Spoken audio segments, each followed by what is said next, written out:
Minister, what's wrong with that? Well, basically, what is wrong with it is that there needs to be an option offered so that if people wish to avail themselves of an ISP filtering option, they can do that, and we're very well advanced to develop that. But our plan is better because filtering in the home actually enables a much more targeted way for parents and children to engage with each other in the kind of experience they're going to have over the internet. So with our filter system, we can actually do things that actually help kids, such as block things that are concerning them or them being stalked in chat rooms, peer-to-peer, email, and it's superior because if you just block everything at an ISP level, you've got to know the words, you've got to pick from ACMA's blacklist, and I think it just overcooks the egg. But an option at ISP level is what we're offering. We wouldn't make every ISP mandate it because that would practically shut down the whole way in which the internet operates in Australia.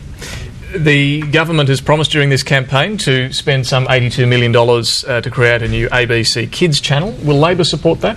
Well, we're going to be making some exciting announcements next week. Look, I'd love to make a few announcements, but we're going to be making some exciting announcements next week in some of these areas, and I just don't want to preempt Labor's position at this stage. You're not criticising the policy then, but some have. The friends of the ABC minister say the ABC should decide how its money is spent.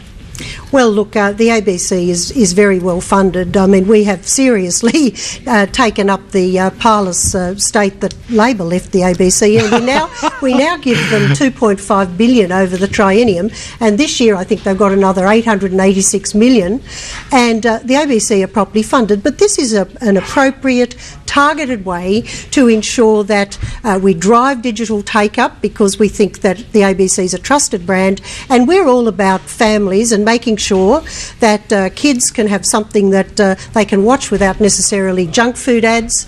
It seems to me to be a very effective way to deliver an outcome for parents that they have been asking for, and certainly the ABC is very pleased to do that. that. I can just respond to one point there. The Minister talks about the parlous state that Labor left the ABC in. Well, her government, in its first year, in today's dollars, cut ABC funding by $200 million, in today's dollars. So if Labor left it in a parlous state, this is a government that for the last 11 and a half years has absolutely undermined the ABC's position because it cut the equivalent of $200 billion in today's dollars from the ABC. Can I say something about that? Certainly. How much do you think the ABC should have in additional to $2.5 billion over the triennium?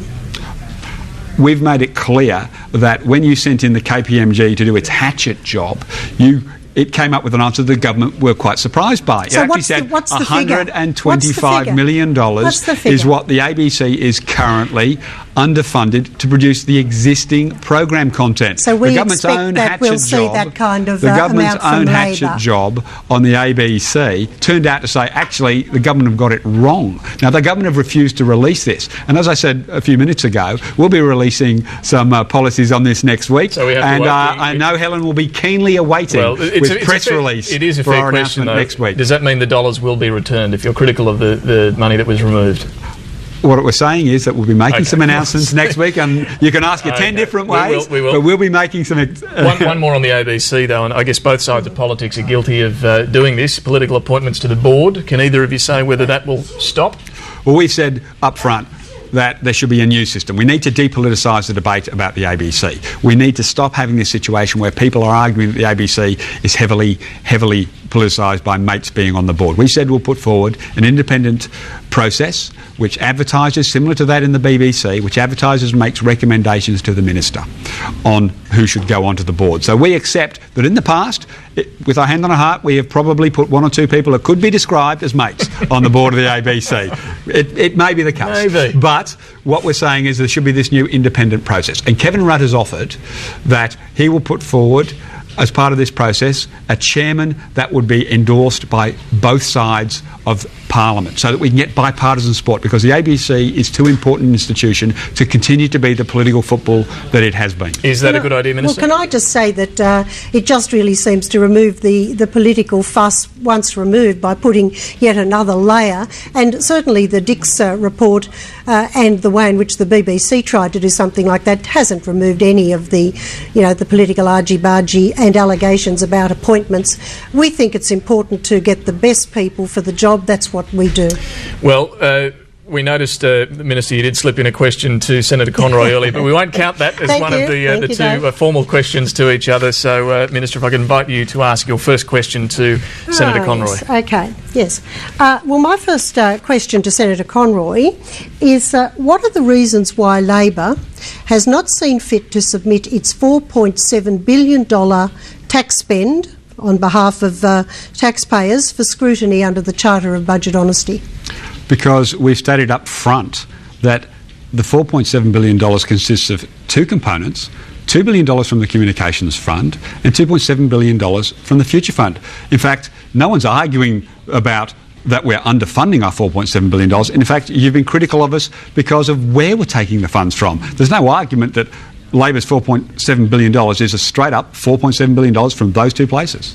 Senator Conroy, your first question to the Minister. Just to return to the internet filtering questions, isn't it true that a 16-year-old boy bypassed in 30 minutes your $84 million PC filtering program?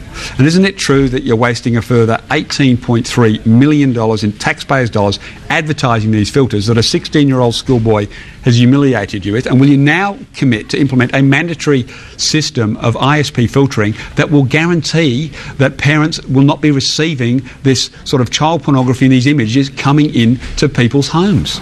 Well, what I can say is that I think that this whole issue should be above politics, and I'm very surprised, Stephen, that you would seek to score points when this government has actually developed a comprehensive, holistic proposal, $189 million, that has included as one component a filter to help Australian families actually deal with the scourge of pornography in their own lounge rooms. I'm very surprised that you would be critical of that. There are 112... A 16-year-old boy... Do you mind if I just finish, please? Disabled your filters. Let's get the answer. In 30 minutes. 112,000 Australian families have seen fit to download a filter and have found it extremely helpful. I know that from the feedback. And have you told them it'll take 30 minutes to disable it for their kid? Well, that seems to be about 3 questions. Can I just finish?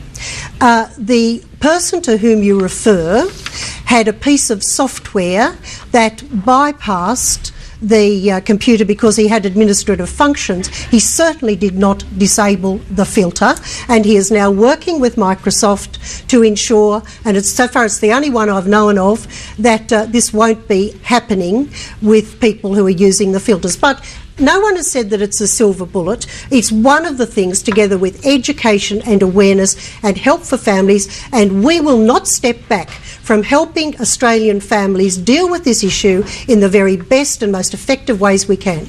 Minister, your second question to the Shadow Minister. Yes.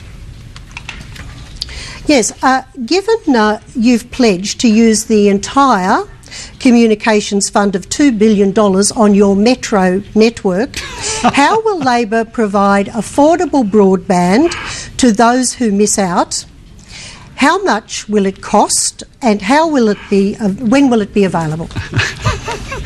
Well, I guess I'll explain it again very quickly and simply. This is an $8 billion build to reach 98% of Australians. The Communications Fund's $2 billion is being used to reach 98% of Australians. What about the other 2%? That's what I'm trying to... The 2% is going to be funded through a process that is part of the tender, that will say what is the latest new satellite, and the latest new technology, and the latest new microwave. I feel wireless coming on. If we can just get the answer here. The 2%, absolutely. Wireless is part of the solution for the 2%, just like it's part of the solution for your package. You've finally conceded it. Well, for the 2%, yeah. So as up front. Look, as predicted, we're back onto a broadband row. But the final questions, Senator Conroy, yours. Final question to the Minister.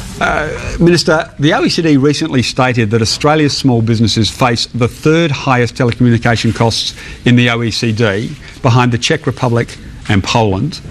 Would the Minister agree that one of the main benefits of broadband for small businesses is the ability to slash these costs using voice over IP, telephone calls over the web? If the Minister does agree that that's an important thing for small business, why is she supporting the Opel fixed wireless broadband network, which cannot guarantee to deliver voice over the internet? It actually can't guarantee delivery.